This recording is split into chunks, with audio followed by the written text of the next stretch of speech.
Hello! So, welcome back to Roblox. I'm a little bit sick right now, so that's why I haven't been using the mic for the last two videos. But anyway, today I'm going to be doing another tutorial on QSERF. And I'm gonna walk you through how to operate the dark matter reactor. Now, first let's just get the lights on, because we're gonna need that. And, alright. So, this is pretty much obvious. This is the ignition switch. So, when the DMR is inactive, what you want to do is if ignition is primed and ready, you want to turn this key, and that'll engage the facility alarms. And you can disengage this key by clicking it again. But once you've turned the key and the announcement has finished playing, you can click the red ignition button, and it will ignite the DMR. Also on this console, there are 3 switches here. These are the fuel cell locks. They don't actually lock in the fuel cells. They are part of priming. They are part of ignition priming. This is also another setting as part of an ignition priming, but well, it doesn't work right now. Anyway, this is the alarm panel. So during certain events, these alarms will be going off. And if you ever get tired of them, you can always press that button and it moves it. And there's my electrons. Now keep in mind, for the alarms and all screens in the game, you can click on them and it zooms up. By right-clicking for PC, you can exit that view. And that's for the ignition panel. Over here, this is the cooling panel. So I'm not sure what these do, but they do something. Either they heat or cool the DMR. Yeah. So this is the master coolant input. So this is from pump station alpha, which I'll show you at the end of the video. The coolant changes how much coolant is coming in to the DMR. Now you can track if pump station alpha is active through this screen.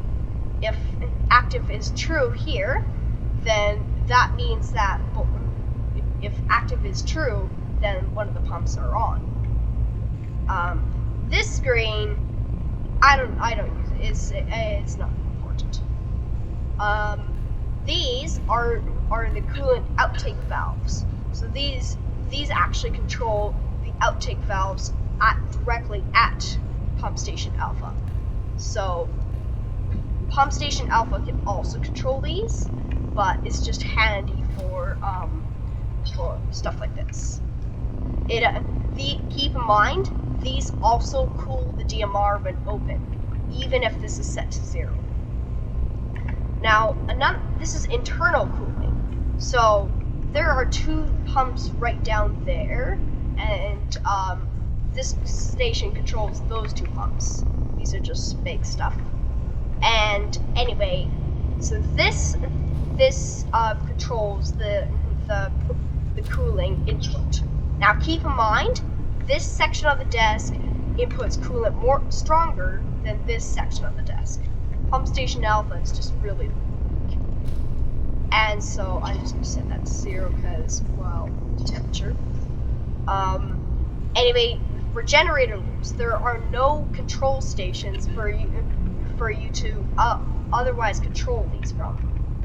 The valve outlets can be controlled, and along with the pump circulation can also be controlled down there. And so we're just going to keep those open for now. This stuff here is all just fake. Now you might want to keep in mind about this sticky note, because this is where the DMR is most effective. It is most efficient, not effective. This section is just useless, just decoration. This is the emergency fire suppression system, not coolant related, but you can control the EFS right up on the bridge codex. Now, defaultly after ignition, this won't turn on, but coolant pumps will turn on though. So you do usually EFS engages normally, just after shutdown sequence is successful. But yeah. Hello, announcement. Dr. Isabella Harris, please report to Sector A immediately. I repeat, please report to Sector A immediately. Anyway, so these are relief valves. They also cool the DMR, but they can only be activated under 1,200 Kelvin. And you can also see that just over here, when you do that, a special message plays. Just is silly. Radiation seal. So this blocks off the entrance airlock and closes the blast doors on either side. I think this can only be used by a security member or administration, I'm not sure. This is relief valve monitoring. Basically tells you what is happening to each relief valve. Now, after you activate these, after a while they'll turn and the light will turn red. They can only be activated once that red light has shut off, because they're cooling during that time. Now, also, when you activate relief valves, the radiation alarm will play. I don't know why it does, but it just does that. And yeah. Also, this screen also monitors what's happening with EFS. Over here is reactor shutdown. This is the reactor shutdown desk. This entire section is fake. Nothing you can do there. This screen is your shift manager. So basically, if you play the game for 2 hours without the DMR blowing up, you get the shift increases and you get more electrons after the 2 hours. And so this is shutdown. So during reactor meltdown, a code will pop up, and you want to either you or someone goes and looks for that code, enters it here, turns the 2 keys, and hits the button. If the temperature is below 3,000 Kelvin, a successful shutdown will occur. And meltdown temperature is 4,000 Kelvin. So if you're attempting a reactor shutdown, what you want to do is you really want to get coolant running fast. Otherwise, I don't know, you're just going to fail shutdown. And this is what the electrical grid orders. You don't have to follow these though. It's just something you can do if you're assigned to reactor operations. And then over here, sorry, this screen is just the power grid information. What grid it's on, its capacity, excess, so how much the DMR is producing, and usage, how much the facility is using. These are all, so if I switch the power lasers to individual, all of these control the power lasers. Hello.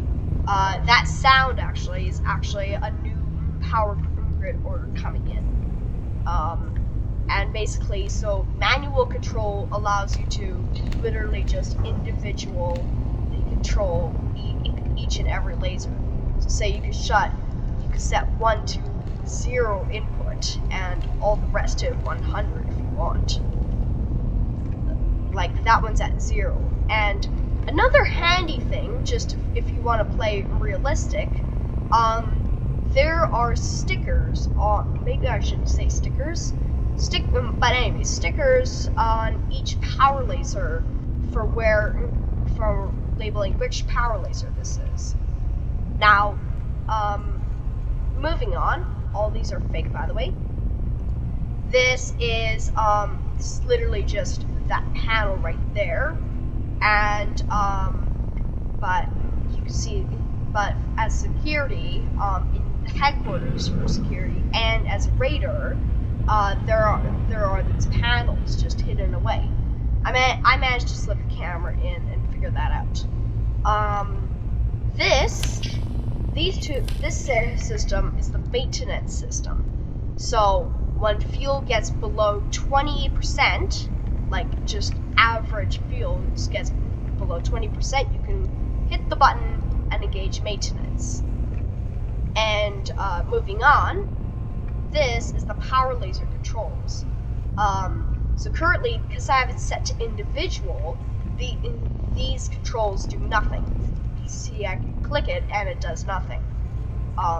Because this section is currently in control. And this is the power laser selector switch. Now, you can see after flipping it, control lock has engaged. That's because you can't change the power laser setting immediately after. And a random bug with this is that after reigniting after maintenance, this thing just locks on global and is no longer functional.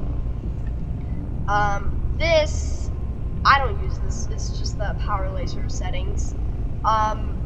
These valves right here are to be opened during priming sequence. So along with this stuff, you have to open up these valves too to prime. And well, that's pretty much it for this desk.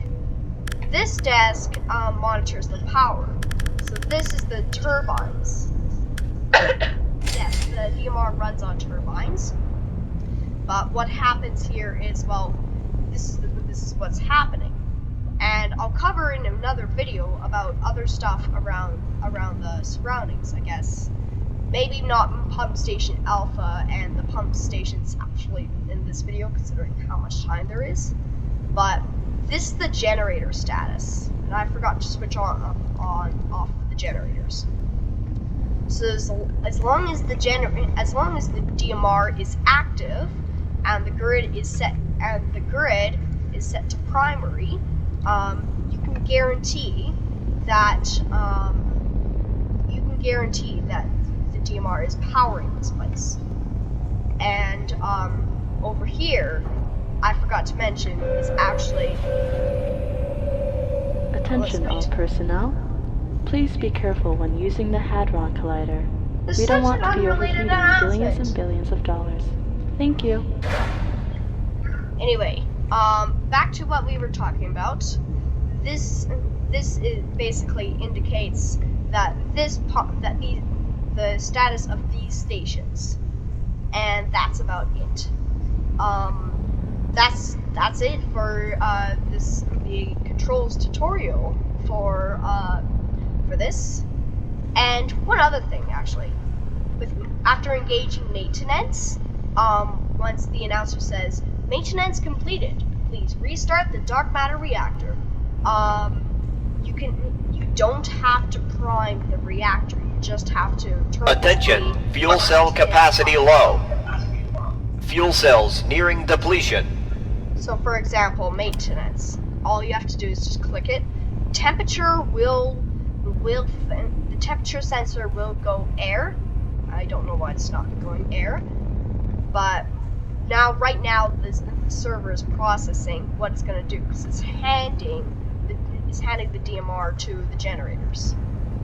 Actually, the power supply to the generators. And that's it for this video. Hope you liked watching, and I hope you learn how to use QSERF's dark matter reactor. And that's it. Thank you. Bye.